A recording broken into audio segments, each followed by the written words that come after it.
Welcome back to the Mythic Dungeon International. And of course, if you'd like to support the prize pool for the MDI or for the AWC, the Transmorpher Beacon and Fireworks toys are on sale in the in-game store, and will support the prize pools for the global finals at the end of the year. My name is Jack, and joining me on the desk is Sloot, Tettles, and Zyronic here, guys. Going into this Game 4 here, Zyronic, we've seen 3 NA teams falling into that lower bracket here, but this is the first time that we've had an NA team having a higher seed than their EU counterpart here. Is this the time that they're going to take it? I mean, I got to root for NA here. NA is the last hope in this upper bracket here. So, and like we mentioned, I mean, Team Method NA and Team Puolukka, Team Method NA beat them last in the first cup, so they got a history. We're going to have to see if Puolukka can, come back off that.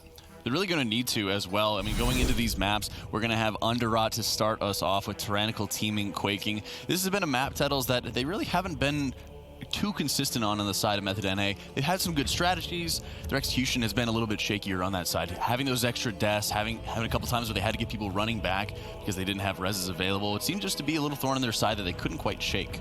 Yeah, so as for like the previous cup, we actually saw it was a sanguine week, and now with this teaming quaking, I think it might be a little bit easier on the side of Method NA in order to be able to keep up their consistency, making sure that they avoid deaths like we did see in one of the previous series with Method EU. Making sure that nobody dies to quaking on Kragmaw is actually pretty important, but other than that, I feel like Method NA should have a little bit better in terms of like their strategies or what they should be looking to do. Some of those strategies we were seeing earlier with Method EU here, Sloot, a lot of the pulls that they were doing was just triggering reaping almost immediately at the start of the dungeon, getting that 20% very quickly before they ended up pulling with the boss. I think that's going to be a safer strategy or a more effective strategy, because it did cost Zalia his life at the start there, and it almost cost a couple more on the way. I mean, we said it in the previous series earlier in the day. Underrot is such a front-loaded dungeon in terms of difficulty, both with the 2 bosses, but also with the trash. I mean, you want to avoid those matrons at all costs, and especially the Massive Despair. But so, they might opt with a perhaps safer strategy, deal with Liaxa first, and then kind of backtrack with trash, proc your first reaping after Liaxa. But we'll see if they've adjusted strategies based on the 9-team threat. Well, they definitely have adjusted their compositions here as Shakib is going back into that Outlaw of Rogue here instead of the DK, which he ran with last week here. So Game 1 starting it up on the Underrot between Method NA and Team Puolukka. Tettles. First time together. I'm excited. So, I mean, Method NA is certainly the favorites here to win from Twitch chat. 78% on the board for them as the teams are rearing up here to start off the dungeon. But definitely going to be really curious to see if we see a very aggressive pull coming out of the teams right away, or if we're going to see the stealth, which we actually do, coming out of Team Puolukka on the right side, straight down as we see Nerve Clap for Method NA, grabbing that big pull along with the ticks. They are holding on to their Bloodlust. Tree of Life gets busted out by JB, somebody who we know is not really a fan, actually, of that ability, but just getting as much damage as they can in here as the damage on the group starts stacking up. Yeah, so something that we should note is the difference in the 2 pulls. Method NA electing to pull both packs of ticks and then not pull the path that walks up and down the bridge, while Team Puolukka elected to pull no packs of ticks, and then actually they did in fact grab the path that walks up and down the bridge.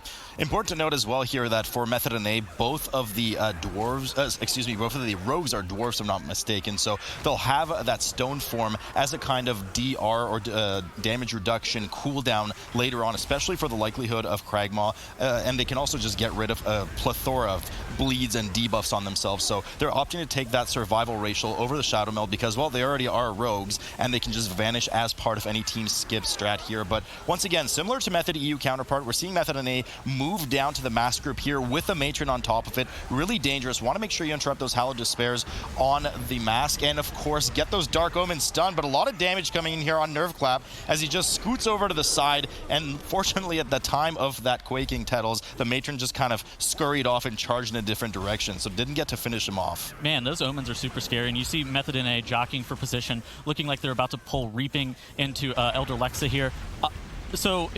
Typically, Prot Warriors are able to spell reflect the Blood Bolts casted by Elder Lexa, but if you do have the Reaping active, you are likely to get Grave Bolted or get one of the dots and accidentally reflect that as opposed to reflecting the Blood Bolt, which will end up allowing the tank to go down quickly.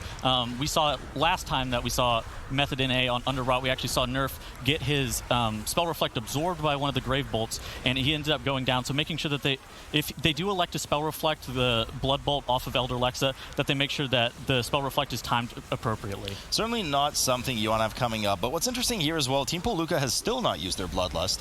And they are at 50% now on Liaxa, doing well to interrupt, of course, her Blood Bolt, but not only hers, but the Visage that comes up, the Blood Mirror that she casts. That extra add will actually do the exact same moves and abilities as Liaxa at the same damage value too. So any of those 2 Blood Bolts leaking on the primary target, easy one-shot potential, except for maybe the tank, depending, of course, what kind of cooldowns they have available, knowing that one might hit them. Effigy comes up here for Puolukka as well, doing well to interrupt it on the side. Now, even though Liaxa is so low at 10%, they're probably going to opt to kill it off. It's just way too dangerous, as they both kind of might die at the same time, but it looks up here just by a sheer cleave from the team. Puolukka at 14% on the dungeon as they finish off Liaxa and start to head off towards Kragmaw's trash. But I'm going to be really curious, Tettles, to see here where they're going to use their Bloodlust. So the reason that they didn't actually need to pop Bloodlust on Liaxa was the fact that they actually did not have Reaping into it. So they deemed it as like not super efficient, whereas Method NA deemed it, their Bloodlust is a little bit more efficient. We've been seeing some of the times for Underrot being upwards of like 19 to 20-ish minutes, so teams probably expect that they're only going to get 2 uses of Bloodlust across the whole entire dungeon almost regardless. So making sure that they get the most efficient usages of this Bloodlust is actually relatively important, because you're going to end up wanting your second Bloodlust with the Reaping with Unbound Abomination in the latter half of the instance. So maybe they end up saving it because they're not going to end up needing it because of how long the instance ends up taking. Big pull coming up here in Kragmaw's room for Method NA. We see the Tree of Life come out of JB again as they just pull everything in the room. A lot of Living Rots here. Not the most dangerous mob. The Bloodswarmer is the one you want to look out for, and that's the one clearly they're focusing down as it finally does fall. Team rotating well here and making sure none of those frontals from the Maggot go off as they interrupt that, and make sure to interrupt the Decaying Minds, of course, from the Lashers. They do have a Dispel of it in the form of Lighty here, but you know, them going off is just a DPS dump and a GCD that you don't want to use. One DPS, one melee DPS, of course, with a 15-second or lower cooldown on their interrupt is enough to handle and lock down one Lasher entirely. Spreading out here for the Quaking, Method does well here to redeem themselves from some of the difficulties that they had last week with the pulls in this room, but they're not out of the woods yet as the 40% Reaping comes in and they pull one of the Swarmers here along with the Guardian pack leading towards the third boss. Team Puolukka has actually used their Bloodlust here for a trash pull as we see the Quaking come up on Gotya and just gets him so low, and he actually does fall over. No Unholy DK available for the res. Immediately releases at the start of the dungeon and starts running back as Team Puolukka focuses to clean up the rest of this first actually Reaping wave. Luckily they didn't proc the second. They do CC actually on the Maggot there, but Click going down as well, and this is starting to become a slop fest for Puolukka. Yeah, it looks like they might be able to salvage the pull, making sure that they don't end up fully wiping the Reaping, and Frush might be able to end up rezzing their tank Click here.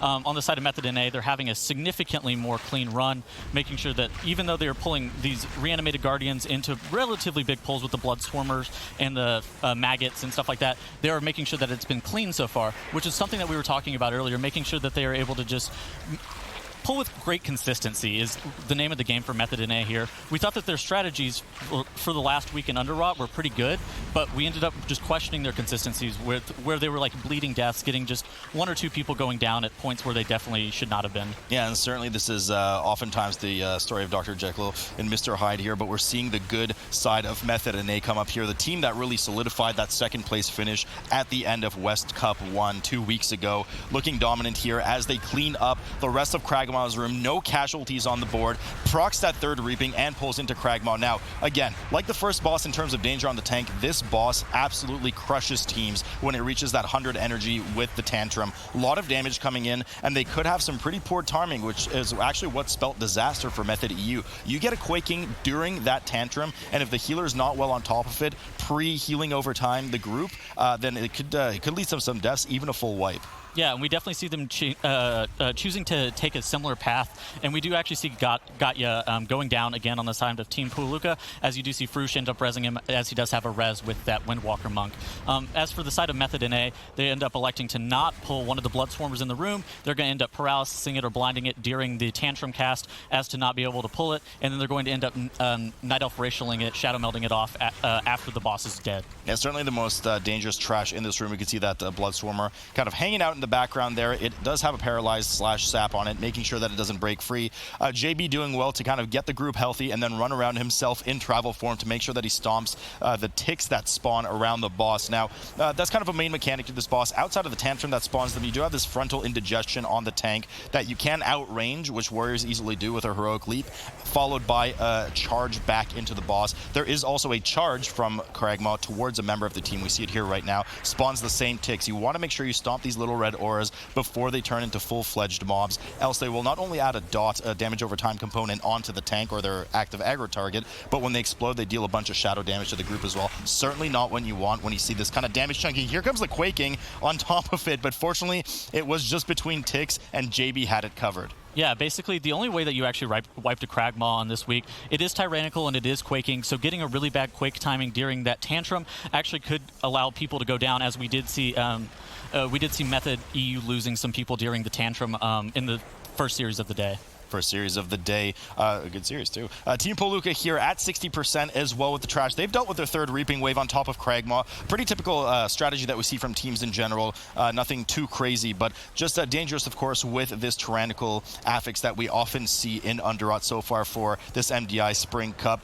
Kragmaw, 74% for Team Puolukka, a fair bit behind here. They have had 3 deaths, so a lot of the sloppiness that we saw from Method and A in this room that they've really cleaned up for this week has kind of poured over onto Team Puolukka. 3 deaths in the room. They had to wait for Gotcha to get back and get the res off on Click, so a lot of time lost. Method and A about to down Kragmaw here at 12%. Yeah, Team Puolukka seems like they're about 30-ish seconds plus death timers behind, maybe a little bit longer because they're about 2 tantrums away from killing Kragmaw here. Just making sure that, so the way that they end up winning is that Method and A has to make a pretty big mistake at this point. They have to wipe at some point, or they have to accumulate a fair amount of deaths in order for Team Puolukka to catch back up. But making sure that Team Puolukka continues to play consistently and allowing Method and A to throw it back to them is actually the way that Team Puolukka would end up taking this match. And they can only hope so as Kragmaw goes down for Method and A, committing to the last round there of not stomping the ticks and just finishing off the boss. Nobody would have any damage there. They stealth passed, of course, that Danger Noodle. That is immobile on the edge there, so not very effective and efficient, especially if the tank needs to back up and kite. Opt not to deal with it, but there is now a Defiler and a double Death Speaker in this group. Now, danger to these Death Speakers, not only do they cast Raise Dead, which could spawn another Guardian, which aren't so dangerous themselves innately, but they also cast the Wicked Frenzy on the Guardians, which does a ton of damage to the tank and a shadow damage over time. Now, somebody tagged a Blood Swarmer, the same kind of Blood Swarmer that we see in Kragmaw's room, from the area above to get some extra percentage on it. It does come in, and unfortunately, I think got its Sonic Screech off, something that you want to interrupt, but they probably just did not have the interrupts available with a Defiler in the pack. Yeah, definitely. That Feral Blood Swarmer is actually super deadly, and they're running themselves slim on kicks is something that the reason that pull is actually very scary. But they end up making sure that all the kicks go off correctly, making sure that they kick the Shadow Bolt volley. They're interrupting the Raise Dead. You can actually spell reflect the dot from the mob that they actually put the Wicked Frenzy on, and it ends up actually killing the Death Speaker there. And so making sure that you are able to do to reflect that Wicked Frenzy dot and kill the Death Speaker really quickly with spell reflect is actually very important from the tank. Yeah, so really good use of that spell reflect there as Method and A gets in on Sporecaller Zansha, the 3rd boss of the dungeon. Now, once again, a bit of a dangerous pull here as they grab double Defiler along with them. Now, it is a teaming environment. You can see one of the Death Speakers, who usually does not belong to this double Defiler pack there in the corner, or on the side rather, has been crowd controlled so that it doesn't join in on the action. They already have all of their interrupts tied down with these Defilers. It requires 2 rounds of interrupts per to make sure you interrupt the AoE Shadow Bolt volley, but also the Withering Curse. Unfortunately, Nerf Clap eats a bit of that ball going through the middle and takes a double stack of the disease. No Dispel for him as he twirls around in circles, making sure to get that shockwave and destroy these mushrooms along with the upheavals in the corners. You certainly don't want these mushrooms live titles during the Infestering Harvest. Yeah, and we actually saw on the side of Method and A, they elected to not use the greatest path for their upheaval targets. They were trying to make sure that they were close enough to those Defilers to be able to kick them, making sure that they are getting the Shadow Bolt volley kick so they don't wipe, but they end up using Rogues, and they use their Cloak of Shadows in order to be able to absorb the mushrooms so that they don't end up having any additional damage from the mushrooms exploding during the Festering cast. And then we actually do see on the side of Method and A, they end up pulling this Fallen Death Speaker into Spore Caller Zancha here. And overall, I don't think this Fallen Death Speaker, whenever it's by itself, is actually very dangerous. You just kind of kick its Raised Dead cast, and then beyond that, it actually doesn't do too terribly much. Not at all, and they waited for the perfect time once those two Defilers died to make sure that they have their interrupts all available for the Death Speaker here. Now, another round of Festering Harvest coming up in just a moment. The boss does actually melee the tank during it, despite the fact that he is casting. So sometimes if the tank is a bit low, you'll want to just kind of back off since he is stationary during the cast. And there it is. You can see Nerf Clap got just out of sight of melee range for Spore Caller Zancha. Doesn't want that extra damage along with that AoE explosion. Team Puolukka not far behind, cleaning up the rest of the pool. That will proc their 4th Reaping as well. Likely to just chain it and drain it straight into Spore Caller Zancha here in a moment, but another death accrued on the board for Puolukka, so they're just, this gap between the two teams' Tettles is just kind of widening. Yeah, Puolukka was actually pretty neck and neck in regards, and I actually thought that their Bloodlust, their first Bloodlust of the instance, was a little bit better than what Method NA ended up doing on Leexa, but they ended up, Puolukka just ended up starting hemorrhaging people. We saw Gatya go down a couple times. They ended up having to run back, just waste some time B-rezzing, or not B-rezzing, but wasting time rezzing, wasting time with running back, and then they just ended up losing a lot of time just on that. And so that's why you see oh man, and Baru actually goes down, no, Baru goes super low, proxies cheat death, and you do Sing Cactus go down as well. So on Spore Caller Zancha, this is actually super scary because you do have the 2 Death Speakers, so you actually have to, or not the 2 Death Speakers, the 2 Defilers, so you have to have kicks available, and you actually you saw them pull the Death Speaker as well. Yeah, so that's a bit dangerous. Sinky does go down, and we have a death on Frush, excuse me, as well. It looks like it's going to be probably maybe a full wipe, or at least certainly a very, very slow Reaping wave clear here as they kind of move out of the boss room, making sure that they don't have to deal with that and just have the Reaping wave. So 2 more deaths on the board. Of course, no battle res available based on some of the sloppy play in Kragmaw's room is really costing them a ton. 79% trash on the board as Zancha is dead for Method NA. They've started to move towards the Unbound Abominations room and dealing with the rest of this trash here. Have proc the 4th Reaping on top of this Guardian Defiler pack as well, spreading well out for this Quaking, and they're waiting to be kind of overwhelmed by this Reaping pack, which is not too dangerous, so they're always going to be looking for their next move. What can we combine everything else with? Yeah, but basically Method NA, if they are in fact screen watching Puolukka, then they can actually just take the rest of the instance super slow, super safe. They don't even have to do Reaping into Unbound Abomination if they really don't want to. Basically, the reason because of that is they had to, Team Puolukka ended up having to reset Spore Caller Zancha after they did have multiple deaths because they did not have B-reses on the side of Puolukka. But now you do see Method NA doing their next pull with the Reanimated Guardians, the Faceless Corruptors, and then the Reaping into it as well. Doing actually a pretty solid route.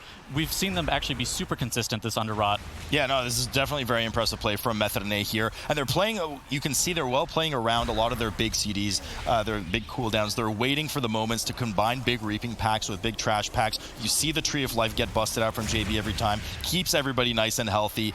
Does any kind of support he needs to do with Typhoons. You see well-coordinated stuns and interrupts coming out from Lighty from Nerf Clap with AoE stuns when they have any danger moment with too many Grave Bolts going off from Reaping. Now, they did purposefully pull this Corruptor on the side as they do need all 4 of these trash mobs in order to complete their trash count. I'm not sure about the second Danger Noodle on the side here that is paralyzed in a most odd position, but it is kind of, you know, curling its neck looking at the situation. They will clean up these 4 mobs, keep that CC'd. It will kind of de-aggro once they jump downstairs towards the Unbound A-Bomb, and they'll be home free for the 4th boss. Yeah, and you actually did see a death on the side of Team Puolukka as well, as Sinki did go down again. I doubt they reset Spore Caller Zancha as they're so far behind. Taking the time to rest him up would, I think, would be a time lost at this point, even though they're going to end up 4-manning Spore Caller Zancha for the majority of his health at this point.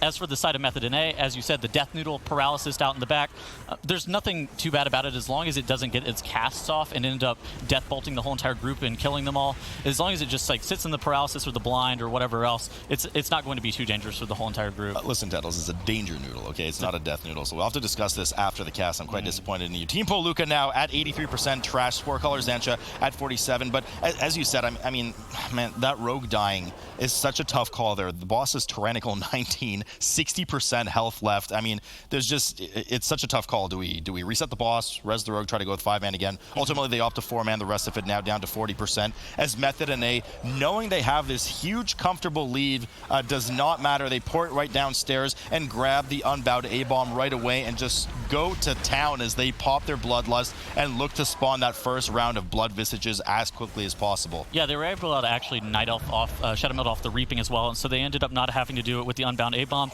A lot of the time you'd end up wanting to do the Reaping with the Unbound Abomination, but we actually have seen Method NA elect to have Shakib on a Rogue as opposed to a Death Knight, as we saw him in weeks past.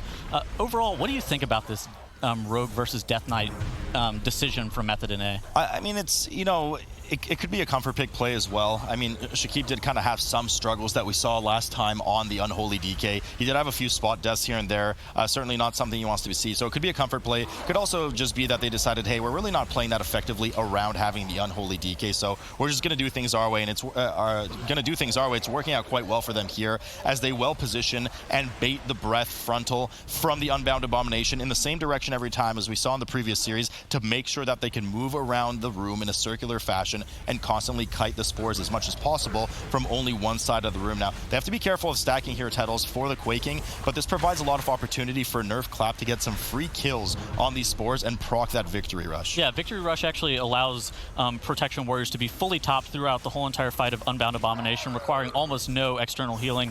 I actually really like this Tree of Life choice from JB. I know we talked about it a little bit towards the beginning of the instance, but he ended up taking the Tree of Life presumably for the Quaking on Kragmaw, making sure that he is not getting locked out on his regrowth casts. Basically, whenever you do proc Tree of Life, you're able to have instant cast regrowth. So making sure that he's able to get the required throughput needed during these times where the Quaking is coming out is actually critical for JB, and that is the reason that he's ended up running this Tree of Life in this typically not taken Tree of Life dungeon. Yeah, they just have these really well-structured pulls right now where they're able to just combine that massive CD with huge pulls, especially combining them with Reaping, and it's just such a... He seems really comfortable with it, as much as he might not like the talent itself on live servers. Certainly working out well for them, as Unbound Abomination is now down to 32%. Two more of these Blood Visages to go, and we're going to have a 1-0 here in a moment for Method NA. So, I mean, Puolukka, it's tough to say. Certainly not the best run we've seen coming out of them, and they're going to have one more match after this to really kind of recollect themselves and try to finish it up. Here come the second round of Blood Visages, spreading well out for the Quaking, and Method is going to take this 1-0. As Shakib just gets a little cheat death proc there at the end, just for fun, of course. Yeah, in many ways, to show that he had it all along. He didn't need it. And, maybe to thumb his nose at us a little bit when we called him out earlier on that one. Method NA, though, showing that polish on Underrot. That was a dungeon, ironically, we were talking about where we're like, oh yeah, they're a little shaky on this, but really it was Puolukka that was just kind of faltering a little bit. Little deaths here and there, having to deal with the time to res them, time to run back, dealing with Quaking on top of that. Yeah, there are definitely things that happened in this dungeon that were telling for both teams. Now, Method NA last week in this dungeon, or 2 weeks ago rather, they had a lot of spot deaths in Kragmaw's room. JB went down a couple times. We saw a lot of spot deaths from Shakib in this dungeon. And this showed that they definitely got a lot better over their practice for the past 2 weeks. They definitely cut down all their deaths. This was a deathless dungeon. And also, if we want to compare this time to Method EU earlier, they were a full minute and a half faster than Method EU. Now, Method EU did have to reset Kragmaw around 70%, so, but still, impressive that they can even come close to what Method EU's times, considering how strong they've been in the tournament. On the side of Team Puolukka, however, we saw kind of the dark side of them again. At the start of the tournament, we talked about in the first cup, they were really, uncoordinated. They had a lot of spot deaths all over the entire dungeon, and we saw that again here. Just kind of, random deaths to frontals and Quaking deaths on top of Fixate. Not too good from them.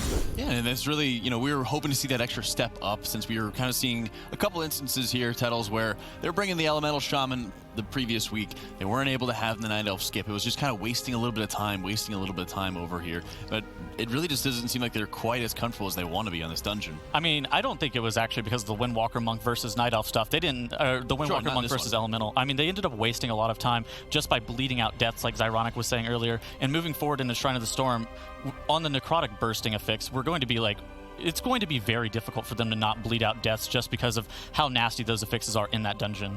We've really seen already Shrine of the Storm being a very big pain for not only previous teams in the last series that we had, but also for both teams here from last week. And it's just been something that's constantly having those deaths, and as Luke mentioned, just a very difficult and annoying instance to see. We're going to throw it to a quick break before we go on to Game 2 between Method NA and Team Puolukka. Don't go anywhere, guys. Method NA up game 1 against Team Puolukka here. NA having the early advantage in this 4th series tonight. My name is Jack, and joining me on the desk is Sloot, Tettles, and Zyronic here. And now we're moving on to one of the nastiest combinations, nastiest dungeon that we have to be able to serve up to these teams here, Sloot. We're going to be dealing with Shrine of the Storm once again. Fort Bursting Necrotic. Yeah, you know, it's funny, in the past weekends when we see this dungeon, where I was like, oh god, this is nasty. Here we go. And now we have it on the 19, and it's just, we've already seen kind of some pretty high-end teams go through it already, and it was an absolute disaster slop fest. I mean, you know, one team had to come out the victor, 9 deaths, 17 deaths, so it's going to be a pretty rough grinder again. Well, I think you might be pretty close, Sloot. You know, I know when Rob left, you know, we're kind of short on bald friends, but I think all this stress might be giving you a couple more once we're done with this dungeon here. Tettles, as we're having to deal with some of these combinations, we've seen a couple times just simple wipes, and most of it has been just before that second boss. Lightning Elemental on the bridge, Shroud skips, dealing with any of the Shadow Melds here. Is there any real safety from this? Is there any like tried and true strategy that we're going to be able to deal with here? So basically the initiates will actually, they still apply bursting. We know that they've recently changed a lot of dungeons to no longer apply fixes. However, the initiates in Shrine of the Storm still apply bursting. So pulling those packs really slow, as you normally would like to pull like all of them together because they don't really do too much, but pulling them slower is the name of the game, making sure that you're more controlled, more calm, more collected with your pulls near the second boss in Shrine of the Storm is very important. I'm kind of surprised that we haven't seen any kind of super control strat coming up to be able to grab all those initiates, because we've seen last time they went into King's Rest, where they would bring all of those all the little gooeys in together, having everybody running away from them and then triggering bursting, and once they're really far out of range. I'm curious if we're going to start seeing that in the future here. But game 2 is starting up between Team Puolukka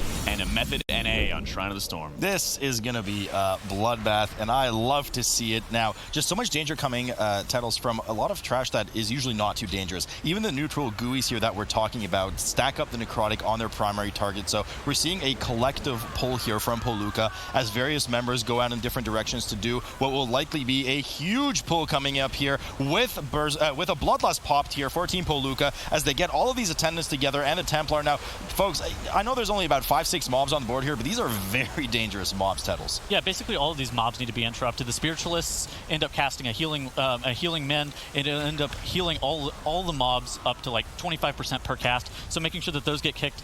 The attendants will end up washing away your tank, making him take a lot of damage. Obviously, Sloot knows how to deal with that pretty well. He gets washed away on the regular. And then obviously the Templar as well also has a protective aura cast that he has to get kicked all the time. Easy there, Junior. You just got here. Nerf Clap now down to 20% health as he runs away with these necrotic stacks, plus the bursting combo is absolutely lethal for a lot of tanks. Now, just to review, of course, we do our necrotic bursting here. So necrotic for those at home means every time you get melee successfully, you will get 2% decreased healing done and taken per stack. So it could get pretty out of hand pretty quickly, especially with a lot of these neutral mobs and those initiatives that we touted earlier. We'll see how they deal with it when we get back to that. But, of course, as the trash dies a lot of it will proc bursting on the group, a 4-second damage over time that does stack. So you need to be careful as a tank and know when the right time to get away from these groups is and have the team help you out with some kiting. Both teams have a Windwalker, so they do have access to Ring of Peace to kind of help peel for the tank. Yeah, basically the tank managing his necrotic stacks is actually the most important thing. We actually saw Click use his heroic leap to really get out of the pool quickly and make his way while they are actually dealing with the Spiritualist and the 2 attendants, making sure he's not taking unnecessary wash away or water blast casts, while the rest of his group does end up kicking the Spiritualists. But certainly don't want to take wash away casts. I mean, those are just ground targeted effects, so if you're sitting in those, you're certainly falling asleep. You could just sidestep those, and oftentimes teams opt not to interrupt the wash away because it's just not dangerous. You just move out of the way. The water bolts are what you want to focus on, and if the tanks don't have some kind of cooldown available to them, a Spell Reflect, as we see that coming up right now here from Nerf Clap as he runs around and grabs everything together, or of course an interrupt, you want to make sure that those are avoided somehow otherwise with a hard CC or crowd control. Method NA grabbing everything together from Nerf Clap here as he safely runs off to the side. You can see the rest of his group helping him peel and kind of just get everything away from him as he's out of range of those Water Bolt casts, forcing the mobs to slowly move towards him, taking no damage and playing it nice and safe. First Reaping Wave proccing here for Method NA, as Team Puolukka does the same thing, but much closer to Aquaseer's room. Yeah, so the reason that they're near Aquaseer's room is they want to be able to use their Night Elf Racial in order to be able to get rid of the most dangerous reaping out of all the dungeons. This the first Reaping Wave in Shrine of the Storm typically has a ton of caster mobs, almost exclusively Gravebolt casters, so making sure that you end up being able to Night Elf Racial that off is actually important, because if you ended up pulling that reaping, you would probably have to be doing it solo. You actually wouldn't even be able to do that into Aquaseer. Yeah, certainly. One Tormented Soul unfortunately does leak, but shouldn't be a problem for them, as Nerf Clap just gets so many necrotic stacks from these little gooeys coming in. 51 stacks right now, quite literally unhealable actually at that point. So just kind of hangs out on the side, waits for the stacks to drop off as the rest of the group helps slow and snare the mobs coming towards him. They deal well with that as they wait for the RP for Aquaseer to finish, and then dive right in on this boss. But Team Puolukka a bit ahead, 26% on trash already, and they've already started Aquaseer at 80%. Yeah, we actually see this is pretty neck and neck overall, but Team Puolukka is actually a little bit ahead. They have a little bit more count on their side, as we do see them at 27% and Method NA at 24%, and they are at 70% on Aquaseer, while Method NA is sitting right about 90-ish%. So they actually do have maybe a 30-ish second, like a 20 to 30-ish second lead here on Method NA. Yeah, really dangerous to pull a lot of this trash, especially the Spirit, well, just in general, even the Apprentice Gale Callers there. Really dangerous to pull things with, because this is a large stationary boss that the tank needs to be in melee range of, else he will obviously turn around and either hit one of the melee or start casting a pulsing AoE on the group. So all of this extra trash on top of the tank is adding just a huge amount of necrotic stacks that could become really dangerous later in the fight, as we see both tanks kind of deal with that. There's still a couple of Spiritualists left over on the side of Method NA, which do as well need to be babysat for that Mending Rapids cast that we see well interrupted with a Paralyze coming up from Lighty there. If it gets that off, as Tettles mentioned earlier, it is not only a spot heal, but also a healing over time on all of the enemies around. Certainly don't want that on the boss. 3 Aqualings have split here for Phase 2 at 50% for Team Puolukka, who is now sitting at 30% trash. Yeah, so basically Aquaseer is actually not super scary in terms of necrotic, because you do get a lot of passive stack drops due to the boss casting a ton, splitting into the Aqualings as well. They end up casting the Undertow, that gives you a necrotic reset. They end up casting a lot of stuff, but you do see on the side of Method NA that Nerf is actually stacking up his necrotic decently high, just because he ends up tanking the Apprentices and tanking the Spiritualists right there as well. Should be no problem as this Undertow comes in though, and the Apprentices are helped to peel a bit as he runs around the edge there. We can see that finally the split comes in as a surging rush comes from Team Puolukka from the last Aqualing. The team doing well to dodge that surging rush, unlike Tettles, as they would knock you right off of the platform into the abyss, and you are gone for the rest of the fight. Certainly well out of that battle res range. Team Puolukka now picking it back up on Aquaseer, who has reformed after Phase 2 and lost roughly 35 to 40% of that maximum health because of the 3 Aqualings that you kill. Yeah, basically you have to have somebody sitting on each of the Aqualings, making sure that they're getting meleeed by them, as otherwise the Aqualings would end up casting an AoE or a Sea Blast cast, either one. Both of them just are easily mitigated by somebody being in melee range. On the side of Team Puolukka, they end up using one of their Shrouds, and they're running through, CCing those Apprentices, and they're going to end up pulling mobs back. They end up not getting the free 4 count that you do see that's standing around the mini-boss most of the time, but it does take time to be able to pull those 4 Initiates that are standing around the mini-boss, but most of the time it's pretty decent, but unless you needed it for perfect count towards the end of the instance, there's no real need to have to pull those. There's certainly no shortage of Shrouds in these groups, so they have the luxury of that second Shroud, so might as well use it, save a bit of time, not have to kind of slowly proximity pull those 4 Initiates and, kind of do the whole pillar hop in thing on the side that you hate to see if somebody were to fall. Well, actually, you'd love to see it at home, but we'd hate to see it here on the casting table, as these are the best teams in the world here. Now, the Apprentices, quite a big pack being pulled here, very kind of underestimated pack a lot of the time, with the double pull coming in here from Team Puolukka, but also from Method NA. There's just a ton of Apprentices here. There's Iron Hull Apprentices that deny real estate for your melee as they constantly whirl around and get those Blessing of Iron Tides up as well. But as the melee are running around, scrambling around, you're combining it with some of the Apprentices that cast the Water Bolts as well, so there's just tons of damage going out on the group. Yeah, Team Method NA on the left-hand side here ends up merging their pulls together a little bit better than on the side of Team Puolukka. They end up doing all 3 packs at once, which are actually incredibly deadly, as you do have a lot of Iron Hull Apprentices in this pack, but making sure that they're kiting them well, making sure that Nerf is sitting low on necrotic stacks whenever the bursting does go out is very important for this group. And overall, this pull has actually been incredibly clean on the side of Method NA, and this is how they're actually going to make up time that they lost at the very beginning of the instance. Let's hope that's enough for them, because Team Puolukka has a... Oh, this looks like it's going to be an absolute disaster. If that Elemental starts AoEing right now, after they've already used their Shadow Meld, it is going to spell a full full wipe on the side of Team Puolukka. Their skip was looking real good until the Elemental unfortunately followed them back across the bridge. Click pulled the trigger a bit too early with his heroic leap and did not abide for enough time and allow for enough time for that Elemental to start channeling what it needed to channel on the side. Fortunately, most of the team actually did manage to stay out of combat through that pulsing AoE. Once the 2 deaths came in, they're able to just cleave this one mob down and get the res, but that was really close. Yeah, so you'll see the Elemental, he will continue casting that that cast even after he's shadow melted off and no longer in combat. So Gatya ends up healing himself, trying to make sure that he is able to stay alive and get his mass res off on the side of Team Puolukka to allow them to not fully wipe and pretty much lose the match off of that. Yeah, I mean, and we saw in the previous series as well with a bit of the struggles the teams had. The checkpoints in this dungeon are brutal. We're talking, you have one after the second boss that nobody ends up clearing, and then you also have one at the third boss, which they're nowhere near, and at the beginning of the dungeon. With the amount of trash they skipped, if they were to wipe there completely, that's just a disaster. Team Puolukka now 40% on the board. They managed to stabilize and have pulled out, once again, a fairly large amount of apprentices and some of the initiates leading up to the second boss. JB still dead on the side of Method NA. They've just been kept in combat for so long, but have managed to stabilize. Now, this is going to be interesting because I believe JB is dead across the bridge past the Guardian. I'm not sure how they're going to get that res off. The benefit, of course, yeah, you can see JB there on the side. They're going to have to re-skip and then re-skip the trash because JB died before the bridge. DPS Monk does not have that AoE res, which has a 100-yard range and doesn't need to target anybody. So JB is just going to have to get res by the Monk lady and then just run across the bridge, as Nerf had to sacrifice himself just to get this play to happen because they wanted to avoid that release that we talked about, Tettles. That's just a brutal release. I mean, that just ends up wasting time on the side of Method NA, but they do end up pulling it off because JB really can't release, because if he ends up having to run all the way back, then they're actually just going to lose pretty much, because all the time wasted on running back is irrecoverable. And then you do see a pretty big pull on the side of Team Puolukka. They pull the Iron Hulls and the Gale Caller Apprentices, making sure that they're interrupting the Gale Caller Apprentices while kiting the Iron Hull around, making sure that Click is trying to stay as low as possible on his necrotic stacks. He's sitting at about 7-ish right now, so making sure that he's kiting the mobs appropriately is very important here. Burrow does eat one of those whirlwinds to the face, though, getting into about 23%. Sinky, of course, did not do that because he does not have that cheat death available for probably another 5.5 minutes.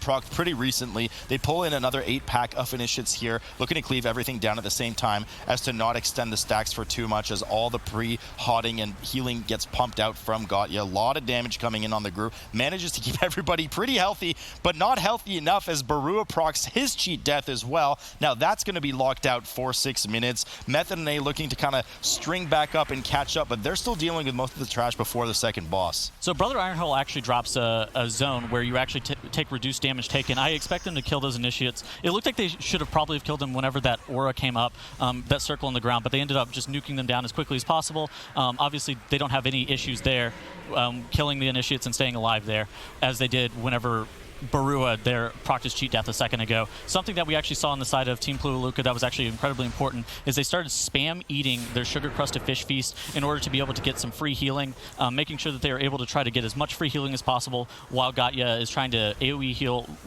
with his Resto Druid abilities is actually incredibly important. And then you see on the side of Method NA, they're taking a very slow approach as well, trying to kill the 1 initiate or 2 initiate packs at a time, making sure that they're not getting too many stacks of bursting and killing their tank, as he does sit high on necrotic stacks. And you do see Sinky on the side of Team Puolukka actually going down, man. Yeah. And they're going to end up having to use a battle res. Yeah, they have to use that battle res early. I mean, the bosses are halfway through. There's just so much damage going out in the form of these tornadoes, because once you're at 100 energy on Faye, any successful interrupt on her, which oftentimes you need to do because the slicing blast damage can get out of hand really quickly, increasing your nature damage taken by 30%, including the tornadoes around the area. Any successful hit will actually spawn these tornadoes themselves. So players are trying to get as much use out of her rune that goes on the ground. Unfortunately, they kite right out of it, but that rune does increase your speed and haste by 25%. So nice little damage boost here. The problem with Ironhull, as he just gets a huge amount of damage, goes down on the group from those whirlwinds, is that he gets this blessing of Iron Tides. vastly increasing his physical damage output, but also making him a lot slower so you can kind of kite him. But kiting through these tornadoes is an absolute nightmare, especially for the melee to follow up, get their successful kicks on Faye, and get effective damage up. So oftentimes the tanks kind of just sit there eating it to the face, but with the initiates that they kind of pulled frequently, they're in the clear now, but it's just too many necrotic stacks to deal with eventually. Yeah, Ironhell also has a frontal cleave ability, making sure that you're able to kite through the tornadoes, making sure that you're able to have as much open space for your melee is very important, because you don't want to like whip the cleave around as the tank and then cleave your whole entire group and have them all instantly die, because that would actually be tragic on the side of Team Puolukka. As for the side of Method NA, you see them popping their Bloodlust on Brother Ironhole and Gale Caller Faye, trying to DPS it down as quickly as possible, trying to catch up time that they're lacking against Team Puolukka. Obviously, this is pretty neck and neck. Maybe Method NA is about 30-ish seconds behind. Team Puolukka is at 58% count, whilst Team Method NA is at 56. So that's not too different in terms of the count percentages for both teams. So Method NA trying to let a couple of those slicing blasts go through on purpose, because they know they can clean off those stacks in Brother Ironhole's rune. Doing it on purpose because they just don't want to spawn as many tornadoes. We talked about how lethal they are, so you kind of choose your own adventure with that, but there are consequences, quite dire consequences to either. As JB goes down here for Method NA, they're going to have to move quickly here to either try and reset the boss or just try to finish Brother Ironhole up at 39% right now. This is going to be a pretty daunting task, but if there's any fight they could do it on with this affix combo, it's this one. The tank gets to get freebies of cleaning stacks and taking 70% reduced damage here in the rune that Brother Ironhole puts down. So fortunate for them, this death came on pretty late in the fight after Gale Caller Faye had already died. So, you know, a bit of a cheat death for the entire team here, if you will. No full wipe, but it's going to slow them down a bit. Yeah, Brother Ironhole is actually able to be kited pretty easily, like you were talking about earlier. So JB, while not necessary, that's actually still pretty scary, because if Gale Caller was still alive, I would expect them to have to reset the boss. You do see on the side of Team Puolukka, they do their Invis skip excellently, not wasting any time getting to these tentacle pack, making sure that a tank is standing in range of the colossal tentacles. Otherwise, they will end up doing an AoE, which will end up wiping the whole entire group if that goes off. Certainly don't want that to happen. And interesting here that we see actually the Bloodlust come out of Team Puolukka on here and not on the previous boss. I wanted to kind of mention that while you had mentioned that Method of A used there. So, you know, we kind of been, you know, about some of the teams' Bloodlust before, but oftentimes these teams get a lot of practice and they know their timing for Bloodlust and when it should come up. So I'm sure they've potentially planned for a second Bloodlust. I'm not sure if they're going to get one. Maybe just at the very end of the dungeon. Hopefully they're going to probably plan to have it up for Volzith burn phase after they do their first phase transition. Nonetheless, they do opt to use it on the bridge trash here. And honestly, Tettle is, in my opinion, not even the most dangerous part of this bridge trash. Yeah, no, it's definitely not the most dangerous part of the bridge trash. The only reason I could see them actually using it is if they either forgot to use it on the second boss, or if they were so concerned with the tank's necrotic stacks with having to tank those Colossus tentacles. Because he's not able to get a reset on the Colossus Tentacles. He has to be in melee range of all 4 mobs the whole entire time, otherwise they end up doing a pretty significant amount of damage. So maybe their reasoning was that they needed to get their tank a reset. Obviously we saw Click, whenever that pack ended up dying, he was at about 30-ish stacks, so he was getting close to unhealable. But like you said, I don't think that was like a necessary Bloodlust. I felt like it was just a waste. So this is where kind of the split in the team strategy starts to come up. Team Puolukka skipped most of the Enforcer and most of the Enforcer trash leading up to the kind of Tentacle Room that pretty much everybody skips and Shadow Melds at the end. But Method NA opting to deal with some of the Enforcer trash here along with that one Ritualist. You can see just how dangerous it is for Nerf Clap as he dips it low a couple of times. Huge damage coming in on Shakib as he probably got hit by one of the Swirlies along with a Void Star cast from the Ritualist. But fortunately, no death there on the board for them. But the trash that Team Puolukka ended up skipping in the form of these Enforcers, they ended up just clearing the entire bridge as a result. We know the bridge is equally dangerous as well. They have those Rip Mine casts coming out of those Depth Bringers, but no fatalities coming for Team Puolukka as they get to 76%, that perfect, beautiful percent you want to see leading up into Lord Stormstorm's room so they can accrue the 80% prior to Volzith's final area. Method NA now rearing up for what looks like will be their skip as well. We do know these Enforcers have True Sight and can't see Stealth, but nonetheless, they go through right away, and they're going to get ready to Shadow Meld in the corner. Yeah, definitely. I hope. It actually looks like they're pulling it, which is so weird because we actually haven't seen any groups pull all this trash previous to this, but now we do see Method NA actually electing to pull all these tentacles here. Maybe they're going to end up skipping a decent amount of trash that's on the bridge. I think this is literally a world first for this MDI Cup in terms of, I just said everybody skips this room. Yeah. So, but most of the viewers don't even know what this room looks like if they don't themselves run dungeons. But nonetheless, while there are tentacles that spawn in the room from the 2 Ritualists in there, the 2 casters, the Depth Bringers, that you have to kill their immobile. They cast Lash on the group that does a ton of damage, and there's 2 cultists that you have to constantly interrupt, Depthbringers that do those Rip Mine casts on the tank. So interesting that they opted to deal with that. They are kiting up the hill. They're not going to use their Shadow Meld, and they're going to go onto the bridge after that. But Team Puolukka pulling nicely ahead here at 79% trash as they've dealt with one side of the Tentacles. Actually, I don't think they've dealt with both because they're waiting for that 80% proc with the second side. Lord Stormsong, Tettles, not really the most difficult boss in the world, especially when you get a nice little damage boost out of Spell Reflecting every 3 or 4 Void Bolts here from the Prot Warrior. Yeah, basically Spell Reflecting onto Lord Stormsong, he may as well just start at 80% health, like 75 to 80%, because that Prot Warrior just ends up passively Spell Reflecting those Void Bolts back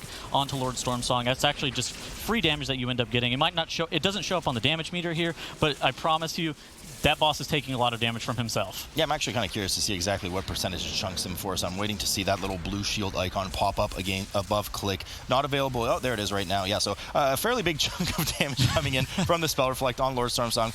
If you don't have that available, of course, you only need a basic 2-man interrupt with a melee 15-second or below interrupt rotation, so nothing to be too scared about, as we do see the Mindbender go off for Team Puolukka. Does well to clean up the rest of the orbs there, the other mechanic of the fight where somebody will get mind controlled. They use that mind control to clear the orbs and damage the Mindbender on top of their head, sucking their brain to make sure that it gets knocked off. Stormsong here down to 8% as that Spell Reflect comes in and chunks him for another 3.5%. And Team Puolukka looking real sharp here right now. Yeah, Team Puolukka definitely showing us what a clean run of Shrine of the Storm on these nasty affixes is looking like so far. We saw Team Abracadabra not having the cleanest run. They had about a 6-death run in here earlier. So Team Puolukka, as long as they can finish strong, then they definitely have had the cleanest Shrine of the Storm run we've seen on this week so far. I thought it was a 9-death run. Either way. Oh, anyways. Not the best kind of performance that you expect to see out of them. Team Puolukka here finally proccing the 4th Reaping Wave. Looks like a bit of struggles as Frush does jump off in order to try to get rid of aggro on those Tormented Souls. But some of them, as we saw in the previous groups, there is a possibility that they will snap to your location. Just a couple, not a big deal. A bit of time loss, but it happens to most teams as the Risen Soul, Tormented Soul get cleaved down here by the group, and they try to efficiently head over to that underwater passage, of course avoiding those jellyfish. Method in A now at 72%, and you know, Tettles, I mean, there's 5 deaths on the board for Team Puolukka, a couple of them intended, of course, with some of the skips and the reaping that we saw there, as Frush was kind of the only one that jumped off the cliff and finished himself. Is he not a Night Elf? I can't see it. No, he definitely is. Maybe, might not have had Shadow Meld. He might have ended up using it on Lord, on the previous boss in order to be able to maybe not get the Mindbender on him or something. I don't know exactly if Night Elf Racial allows you to not get the Mindbender on you. I assumed not, but maybe he used it for some reason, and just didn't have it up, ended up jumping off, or maybe it was just his Ellie Shaman tendencies making him forget that he has the Night Elf Racial, and he just ends up jumping off. We know those Elemental Shaman cannot be Night Elves. Not too many Night Elves to go around after the burning of Feldercell, unfortunately. Method in A here on 36% for Lord Stormsong. You know, and what I wanted to mention with the deaths earlier is both teams have certainly had a fairly clean run in terms of raw death count. The problem is the deaths that led to some of the struggles Method in A had were much more detrimental than the ones on Team Puolukka because of that JB across the bridge issue. They had to basically skip that Guardian Elemental 2-3 times. It just cost them a lot of time, but certainly not over yet. As we can see, there's a lot of danger coming up here with Volzith and some of the Eel packs. I mean, the packs that are usually not the most dangerous here, but in combination of the Necrotic Week that we have will lead to some danger as Volzith starts his first kind of phase transition here for Team Puolukka. Overall, this fight is actually pretty dangerous for Team Puolukka, as the only person on their team with a battle res is Got-Yada. Basically, if he does go down, because he does have the damage buff, so it's going to be high risk, high reward in terms of, like, if they let one of the Denizen casts go through, he's going to instantly die, and they're going to have to reset Volzith, which is actually going to be detrimental for them. And that would be a way that Method in A ends up winning, is if they end up having to reset Volzith because Got-Ya ends up going down. We actually see on the side of Team Puolukka, Frush actually ends up going down, but they do have a battle rest for him, so no harm, no foul on that end. But as long as Got-Ya doesn't go down, then it looks like Team Puolukka might end up sealing the deal here in a couple phases. Yeah, but that's an extra 5 seconds on a team that's ahead of Method in A right now, but not that ahead. Yeah. Method in A is now on Volzith. They're about to pull the boss in and go at it, and of course, the debuff that Tettles was talking about here, you can see the 9-stack on Got-Ya, and we'll soon see it on JB as well on the side of Method in A, will decrease your maximum health by 10% per stack, but also vastly increase your damage done with that, which is why you're seeing Got-Ya basically skyrocket above the rest of the DPS, and teams often use this to their advantage by allowing the boss to stay in that permanent casting position after you get out of the phase transition, and they run around to the rest of the platform and then actually kill the trash using it because of the increased damage from the healer. And then finally, they will do what they can to deal with the rest of the boss. Likely a second phase transition, though. We are in a 19, and they don't have that Bloodlust available to them. Yeah, these eels are actually super scary for Gaia, too. If he does end up getting a melee range of them, maybe being a little bit more aggressive with cat abilities, he could get one of the eel dots on him, which will kill him instantly. So I expect him to actually stand pretty far back from these abyssal eels and allowing himself to not get any of the dots on him. Obviously, for Click, he's going to... This is actually a pretty scary pack for him because of Necrotic. Necrotic ends up stacking up really high on the side of him. They end up getting an AoE stun out and the Ring of Peace in order to be able to reset him and look to make sure that he doesn't end up going down here. It's actually not as kind of clean and happy as it looks with the tank just backpedaling safely and that Ring of Peace coming down, because what happens is these eels, like many other mobs in dungeons, will actually just target the closest proximity target at the next highest threat if their current threat isn't within melee range of them, and add that nasty shadow damage over time to them. So it's certainly very dangerous for the tank, not only the shadow damage in combination with the damage over time from the necrotic ticks and stacks coming up, which is why they're being so respectful of it and only pulling one pack at a time, but also can be quite lethal for the melee if you pull too many and the tank decides to just kind of, you know, get right out of there and have the melee take too many of the stacks. But Method NA starting to close that ground, 70% on Volsith, so just slightly ahead in terms of percentage. They do have their Bloodlust available. They're probably going to make a really heavy push to try and one-phase the rest of the boss, and if they manage to do that, they can grab this match. Yeah, Team Puolukka actually only has 30 seconds left on their Bloodlust left available,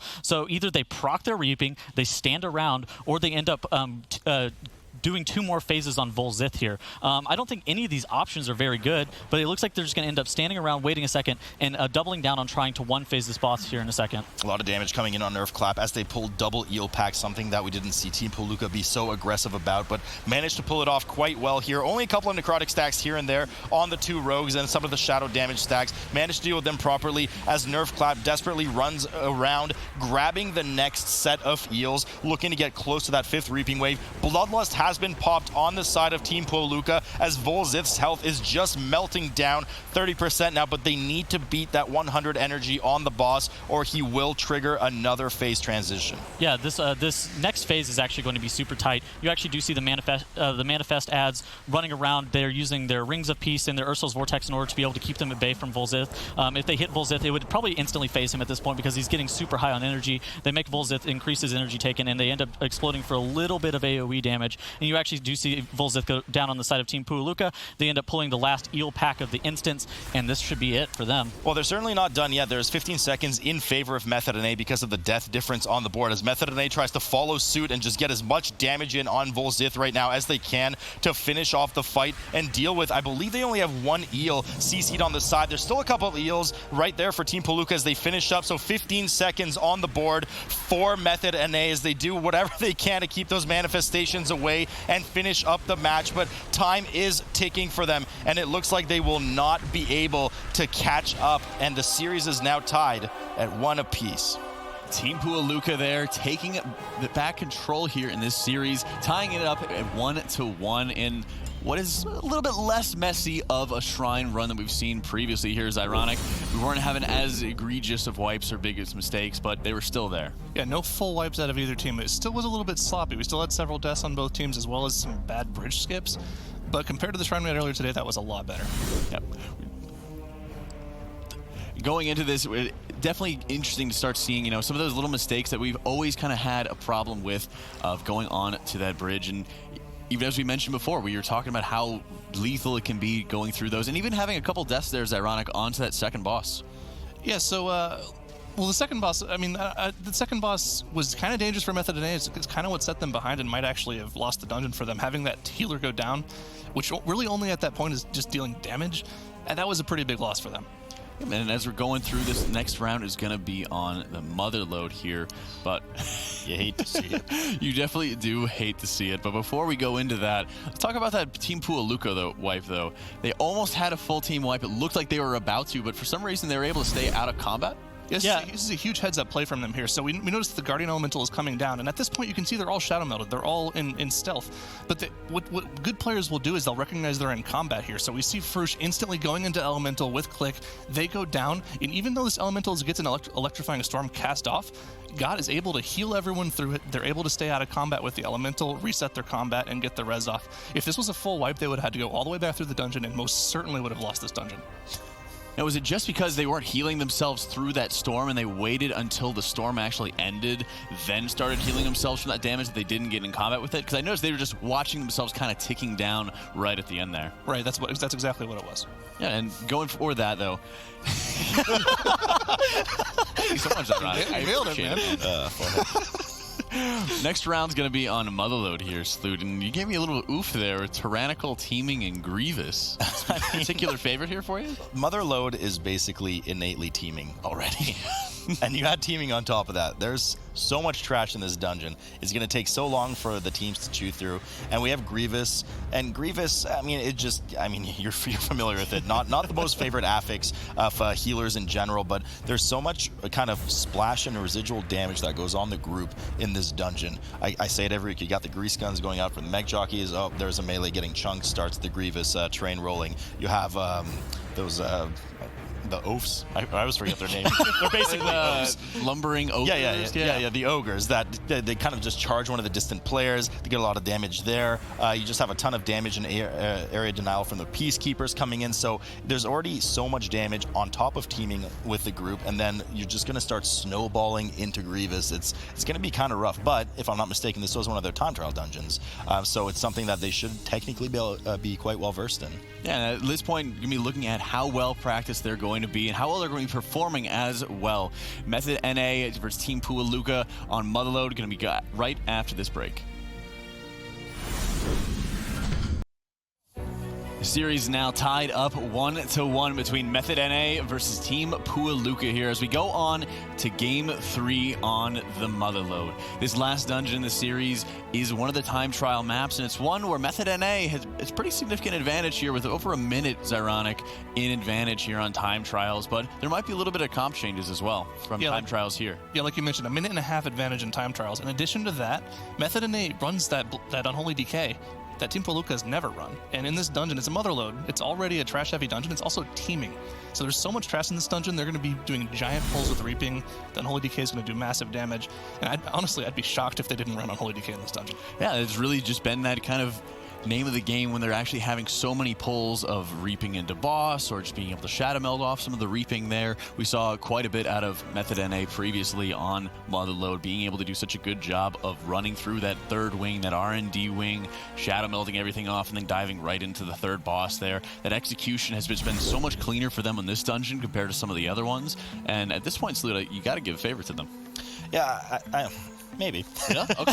All right. I think so. I think so. I mean, we're talking in favor of Method NA here, right? Yes. Yeah, of course. Shakib, we see kind of already catches our eye, goes on that Unholy DK. We mentioned it earlier. Kind of played it in the Underrot 2 weeks ago. Maybe not his biggest comfort pick, but it's close to mandatory if they play well around it on this map. It's just it could output so much damage. Maybe we'll see another over mill DPS coming out of this one. Yeah, if any dungeon, it's going to be this one here as we decide whether the fourth NA team drops down to that lower bracket or if they move on into that upper one. Method NA versus Team Puolukka in Game 3 here on the Motherlode. Tettles, this is going to be a slugfest of trash. Now, of course, for those at home, we're back in the teaming affix, meaning there's more trash present in the dungeon, but it also requires you to clear more trash in order to hit your break points of 20% for those reaping packs, and of course, complete the 100% for the dungeon. Also, Grievous. Now, Grievous is particularly nasty because as soon as you hit that 90% max HP threshold mark, you start to tick down at an increasing rate up to 4 stacks, and just makes it so hard for the healer to catch up. But big pull coming in here for Method NA as they grab everything together and just get that bloodlust rolling. We're going to see that Unholy DK in action here in a second, but I mean, the Prowler and the Rogue certainly holding their own as well. Yeah, this 4 Peacekeeper pull is actually critical for Method NA. It's where you end up getting a ton of your count, using the Unholy Death Knight in order to be able to grip the mech jockey close to the Peacekeeper robot in order for him to be able to pilot the Peacekeeper is actually critical. You get a ton of your count in Motherlode traditionally just from these Peacekeeper plus mech jockey pulls, and using this Unholy Death Knight to their fullest potential is actually critically important. On the side of Team Puolukka, they did such a small pull for the Bloodlust by comparison to what Method NA did, for sure. Yeah, and Bloodlust is done, and they're doing a fairly meaty greedy pull here coming as well, looking to proc their first reaping. 16% already on Method NA, and depending on the dungeon, oftentimes the 2-3% worth of trash, not too big of a deal, but if there's any dungeon where it matters, a lot of it is in Motherlode, especially teaming here. Just to get 1-2% here and there is an absolute struggle, the amount of trash that is required for this dungeon. Here comes the first reaping wave for Method NA with the mass amount that they pulled. They run in and want to make it as efficient as possible. Double assassin pack coming up here for Method NA, particularly dangerous, not just because of the poison blades, but you want to make sure that somebody hard crowd controls those flechettes that go off, else there will just be way too much damage on the group that snowballs into that Grievous. Yeah, this is a pretty thick pull too. It's double Peacekeeper, double Assassin, and one Thug, so you might actually see somebody maybe miss their kick on the Assassin if they do in fact get stunned by that Thug there. So making sure that you have even backup kicks, or make sure that the kicks are coordinated for the Toxic Blades, or even if you do actually let one of the Toxic Blades casts go off, you end up knocking that Hail cast,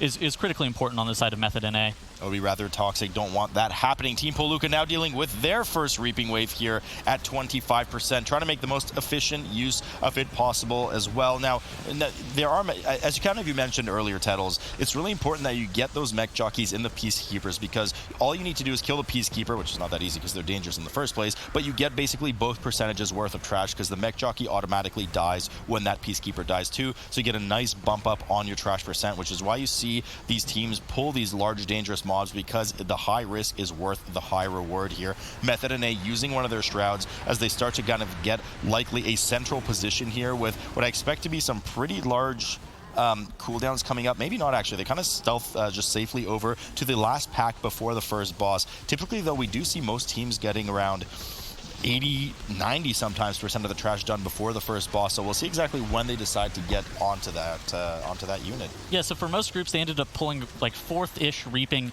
into Coin Pummeler, but Method NA here jockeying for position here, looking like it's positioning itself close to Coin Pummeler, maybe looking to take their second reaping into it. And like you were talking about, making sure that they are utilizing the mech jockeys inside the Peacekeepers ends up like almost saving you a whole entire pull worth of trash if you are able to get them to pilot those Peacekeeper robots. Yeah, they are mech jockeying into position indeed. Team Puolukka here at 30%, Method NA 37.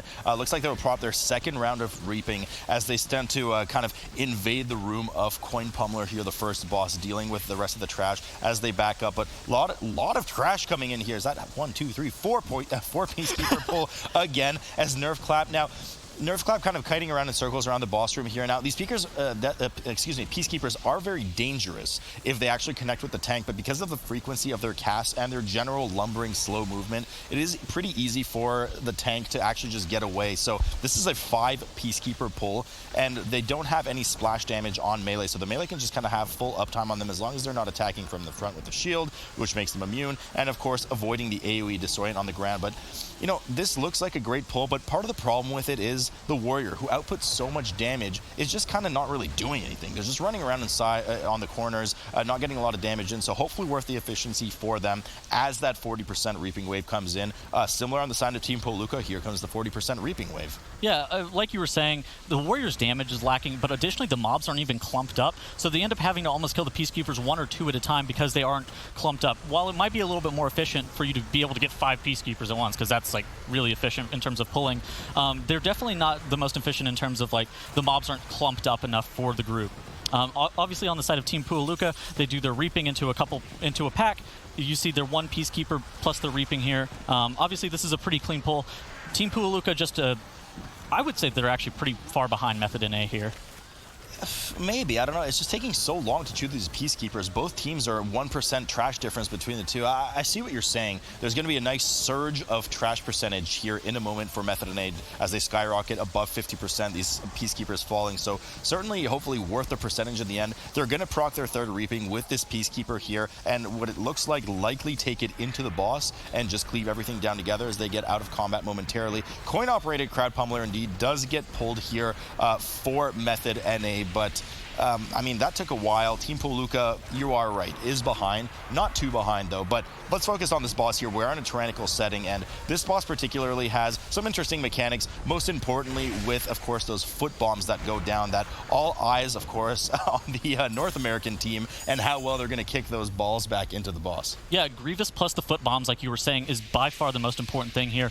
You see the static pulse going out here, knocking everybody into Grievous, knocking them all back, making them take increased damage, and then he's going to be summoning the foot bombs here in a second. And JB tweeted about this. He was tweeting about, imagine whenever foot bombs come out and your whole entire group has 4-stack Grievous. And it's like, and that's exactly the case here, making sure that everybody is high on health whenever the Static Blast comes out, while JB has to run around and kick these foot bombs is critically important. And making sure that he calls out if he does need help or something like that, because if the foot bombs go off, it does a decent amount of AoE damage, plus it makes you so basically, once you kick the foot bombs into the boss has an increased damage taken phase where he takes a ton of increased damage. So missing any of the foot bombs is actually just tragic. Trank comes out of here. JB tries to top off the rest of the group. And just to add on to the importance of the foot bombs, I think we've said the word foot bombs 48 times in the past 30 seconds here or so. But they do add a stacking damage taken, as Tettles mentioned, 50% per stack. The key here is to kick 2 in right away so you get that duration rolling. And then you kick the last one in right before the duration's about to run out. Now, they kicked it a bit early there just to maximize the amount of damage intake uptime on the boss. You can see the team doing well here from Nerf Clap,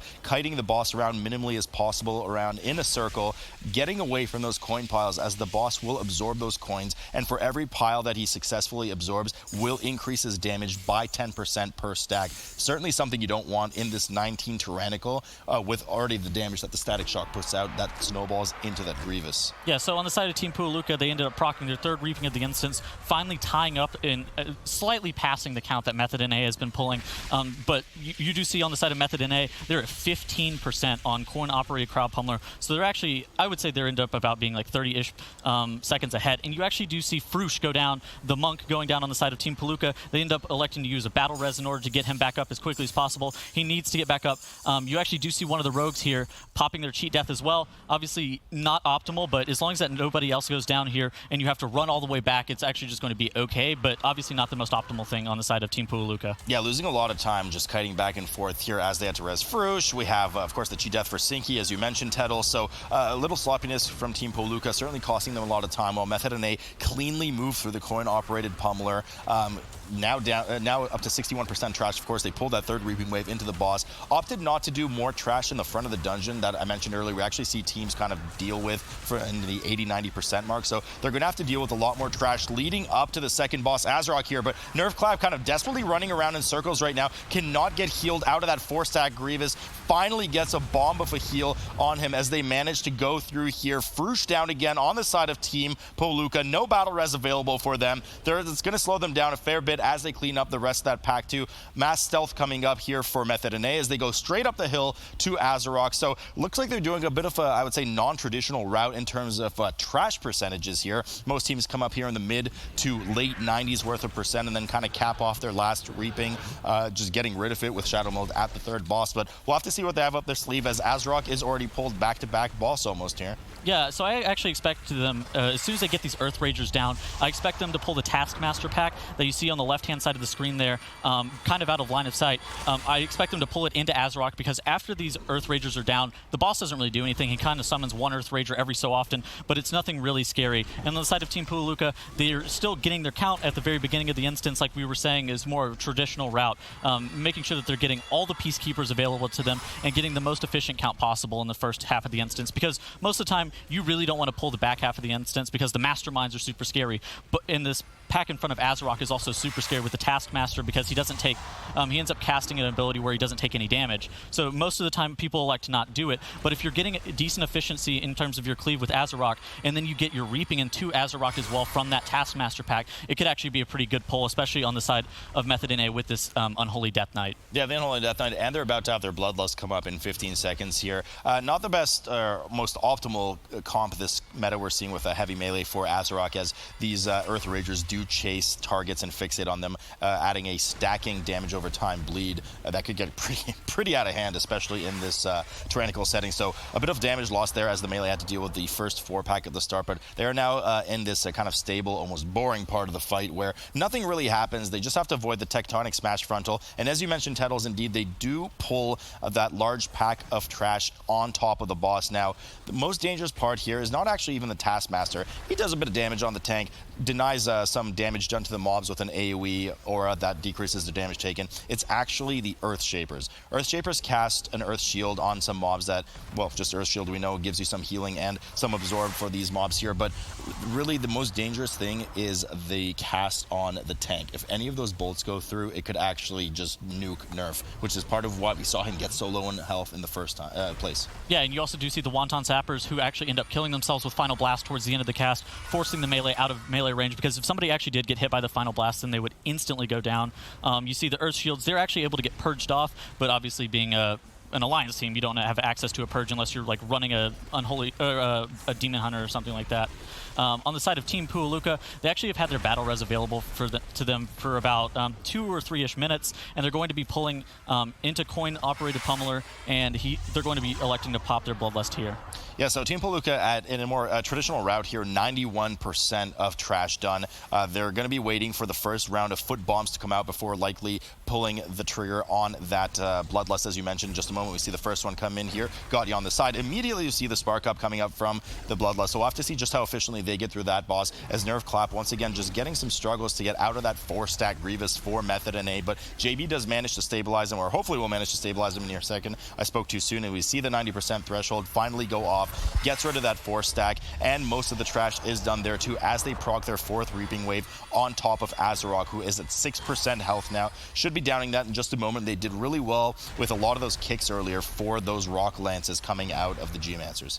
Yeah, they end up using and pulling one Shale Biter that gave them just enough account to be able to push them over the edge and give themselves that reaping into Azarok. I wonder if they could have pulled the Shale Biter solo as soon as Azarok went down, and then ending up shadow melting a lot of the reaping off, if that would have been a little bit more efficient. But they do elect to use the bottom like 10-ish% of Azarok and use the Unholy Death Knight AoE to single target conversion damage metric in the form of Festermite, and then they do Bursting Swords as well, and try to cleave down Azarok with the bottom 10-ish%. But they seem like they end up wasting a lot of time killing this Reaping pack, and I think they would have just been better off shadow melding it. Yeah, I'm not sure about this Reaping pack. Like, it was just not combined with anything. We often comment in every dungeon where I was looking for the next step with Reaping. What are they combining Reaping with? And here it really wasn't anything. They just kind of sat up there and killed it. Likely to be able to, well, do the skip that they're about to do down here. Only 80% trash on the board for them. Most other teams would actually be done with their final Reaping Wave here and run through all of this trash together. But it looks like they're actually killing some of this trash.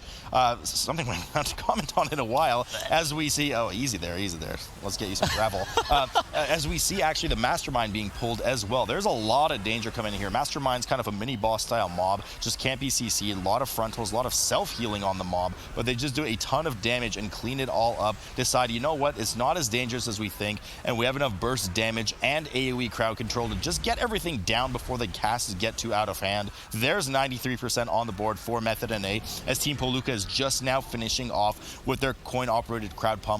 And a lot of damage coming out of that Windwalker monk there, Tettles. Yeah, the Windwalker on the side of Team Puolukka actually gets a lot of damage on Coin Pummeler, and the reason for that being is he uses his Storm, Earth, and Fire charges whenever the boss does get the buff. So first buff is going to be Touch of Death plus Storm, Earth, and Fire, and then second buff is going to be the second Storm, Earth, and Fire charge, which allows the Windwalker monk to have insane amounts of burst. And then on the side of the Method NA, they're looking like they're pulling some more testers, some alchemists. Maybe there's a mastermind in there, but I don't think there actually is. I think it's just the testers and the alchemists here, which is a little bit safer of a pack because they don't have the reason that the masterminds are so annoying is they end up healing a ton with their leech globule, and additionally they actually they threaten your tank's life with the suck as well. Yeah, I mean, yes, they do. A lot of damage that comes in from them, but also the rest of the trash. I mean, you have some of the caustic operators that cast the transformation essentially that you need to interrupt, otherwise they will transform into a globule themselves with max health, and then the Echo Blade as well from some of the mobs that just do a really frontal heavy damage and silence as well. So that's why we saw that kind of mini grip come out of Shakib there on the trash. Nonetheless, they finish off with their 5th Reaping Wave, a bit unconventional, but whatever works for Method NA is the name of the game, as they aggro Rixa Flux Flame, the 3rd boss of the dungeon. Particularly dangerous boss, especially in this 19 tyrannical setting, doing pure fire damage that's not blockable to the tank. But what is important is that you can spell reflect her chemical burns that go out on the 2 closest proximity targets. Ooh, man, and Nerf is actually getting incredibly low there. He hit like 1% health, so him actually getting top back up, getting out of this 4 stack of Grievous is actually critically important.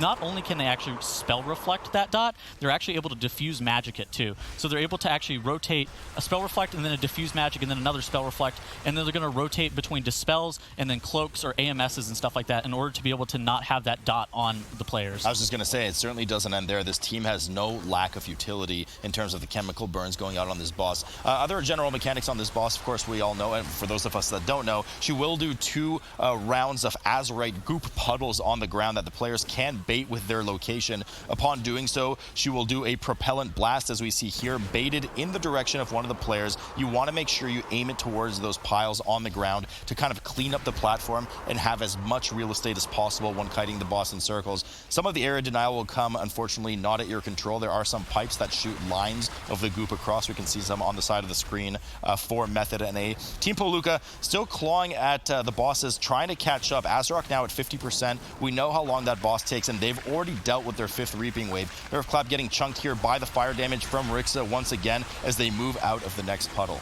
Yeah, basically, if you actually didn't have Spell Reflect on Protection Warrior, I don't think any tank is actually super good at tanking these chemical burns, as they do a significant amount of magic damage. But just the fact that Nerf on the Protection Warrior, they do have access to Spell Reflect for every other chemical burn is actually super important. They also have AMS, the Anti-Magic Shell coming out from the Unholy Death Knight, and Cloak of Shadows coming out from the Outlaw Rogue as well. JB a bit on the back foot there, falling behind with Grievous stacks, decides it's time to pull out the Tranquility and does so, getting the rest of the group topped up, making sure they get out of that 3 to 4 stack Grievous that some of the members found themselves in. Rixa now down to the single digits of percentage as they move out of the next pile and have an unfortunate line of goop fall on them, but no damage for the team, no worries for the team, dealing well to get in there for the chemical burn. We see that the tank and, of course, Lighty are the closest people to Rixa to make sure they absorb those 2 chemical burns.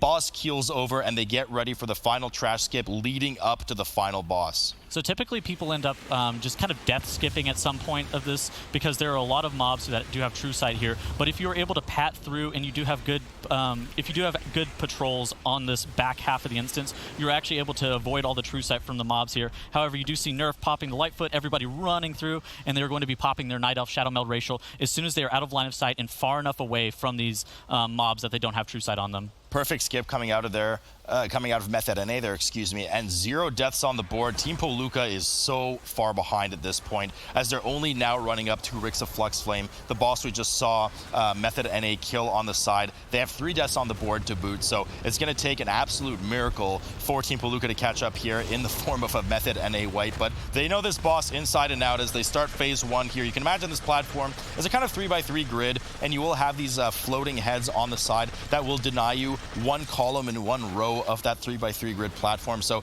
the problem is the boss, of course, is very stubborn to move because of the frequent cast of Gatling gun and homing missile on the ranged targets. So very important for the tank to have a good look at where these heads are positioned and pre-position the boss. Excellent view here from our observers to kind of illustrate the facts we were talking about. Yeah, and you actually do see on the side of Method NA, they actually have 6 markers down, so they're able to communicate with one another where the safe spots are from these Boomba bombs as well, whenever they are dropping that area denial effect on the ground as well. Once you do get Raz Dunk, he will be phasing soon here in a couple seconds, and he's going to be flying up into the air and dropping these he's going to be dropping these oil drums down onto the ground, and then he's going to be coming down and trying to slam on top of them. And then once you do get 3 of the oil drums drop down on, he will actually phase out of that phase. They are smacking this boss so hard that his head is spinning in circles. Method NA about to enter 50% here on Mogul Raz Dunk. As you mentioned, now we will have 2 Heartseekers come out, 2 ads come out that cast Heartseeker. Now, the dangerous thing here is that whoever intercepts them will take a nice chunk of damage, but also take 35% less healing. So oftentimes the tank does opt to step in the way of these to diminish the amount of damage that goes out on the group, but too much is too much sometimes, especially if JB starts to have to play catch up with the healing from Grievous. We do see the pillars finally go down as the team gets ready to bait the boss with his drill into those pillars. Upon breaking all 3 of them, you will get out of this 99% reduced damage phase and re-enter phase 1. Yeah, and you do see Yoda there getting that arrow on top of his head, baiting Mogul Raz Dunk onto it, popping the drill smash, getting the first oil drum knocked out here. And you do see the 2 Sky Scorchers getting killed as well, making your tank and allowing him to be in a significantly better position in terms of how much damage he's taking. He's actually been kiting around. We've seen Nerf just been kiting around the mobs the whole entire time, not face tanking them for prolonged periods of time. And on the side of Team Puolukka, they're getting Rixa Flux Flame incredibly low, but it would require a miracle here for Method NA to end up losing this one. A good old Christmas miracle, which won't happen because it is April right now. Team Puolukka down to 3% on Rix of Flux Flame, just too little too late as Mogul Razdunk enters the second phase 1 for Method NA, who starts to move him intelligently between some of these markers, making their life a lot easier to deal with, dodging those missiles from the side Boomba bots. Mogul down to 30%. They're just going to have to play this exactly like phase 1. No new mechanics here, and they'll have this in the bag in a moment. Yeah, and once Mogul Razdunk actually does hit 0%, he summons the man that's inside of him, who has like almost no health, so he instantly dies. But as soon as Mogul Razdunk dies, the fight isn't exactly over. Not the best of positioning there for the team, as Lighty does go down. It's just kind of a bit of insult to injury at the end to an otherwise almost perfect run. Immediate battle rest comes up. They did have 3 of them available, but there's one of those situations where they didn't really pre-position the boss very well, so they kind of were swarmed by a crisscross from those Boomba bots. Mogul now down to almost 10%, excuse me, as it has only now been aggroed from Team Puolukka, who also has a 2-death deficit in their not in their favor. Yeah, an absolute clinic that we did see Method NA present here today, putting up the reason why that they were so successful in Motherlode during their time trial runs, making sure that they assert themselves as the only NA team that's going to stay in the upper bracket here. And that's going to be it as Method NA takes the series 2-1. The boss comes out for just a second, as Tettles mentioned, and flops right over. Method NA advance in the upper bracket. Very impressive performance there on Motherlode by Method NA, and the only NA team we've seen so far, Tettles, like you mentioned, that's going to be staying in that upper bracket and moving on. But they're also the only NA team that had the advantage in terms of seeding to be able to go over that one. Now, it's ironic, that was a very clean dungeon that was going out by Method NA, and it even seemed like they kind of just evolved their strategies going forward into it.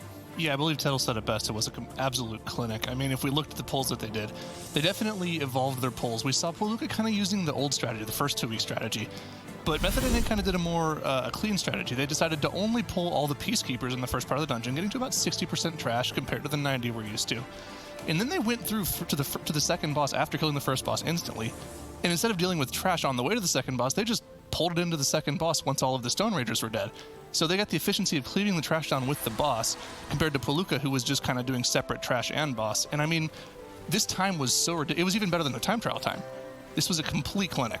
Yeah, absolutely. I didn't even know it was faster than their time trial time on that one. Usually it's very rare that we ever see teams who are improving on that as they go into cup play. I think one of the things I was most interested in, though, Sloot, was how they ended up going into the research and development wing there on the side of Method NA. Usually nobody ever touches that, but they had no problem going into it and even dealing with those masterminds. Yeah, I mean, as soon as you say 80% trash done for them, Azrock is just now being killed. They had nowhere else to go but forward. So I'd almost forgotten some of the mob names. It's been so long since we've seen them on cast. But a lot of the danger and why people avoid them is because there's so many dangerous frontals that come out, so many important casts you need to interrupt, the mastermind itself. But they just said, hey, look, everybody's got their cooldowns ready. Let's just do one mass pull and kill them and crowd control them. You know, we got Leg Sweep, we got Shockwave from the Warrior. Let's just get rid of them before they're really, if any, danger. And that's what they did.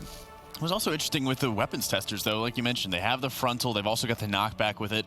But in many ways, Tettles, it kind of seems like they're very similar to the hired assassins that we see earlier on in the dungeon. You get a rogue on them. They're able to continuously be pounding them, offering the blind, gouge, all the millions of stuns they have access to. And it didn't really seem like much of a problem at all. Yeah, overall, I think this was actually a specific teaming route. So most of the time, you'll end up seeing people pull the first Peacekeeper of the instance, pop their Bloodlust like the second pull of the instance. But I think the reason that this was teaming and the reason that they just got all the Peacekeepers that they possibly could and then moved their way through the instance was the reason that they ended up pulling these masterminds in this back half trash that we don't see most people end up pulling. Yeah, and taking a look at our bracket, seeing where these teams are going to be ending up, Method NA is going to be moving on into the upper semis here and going to get that rematch against Abracadabra. Last time Method NA did take them down in order to get into the grand finals here. We also have Method EU versus 40K in the upper semis as well.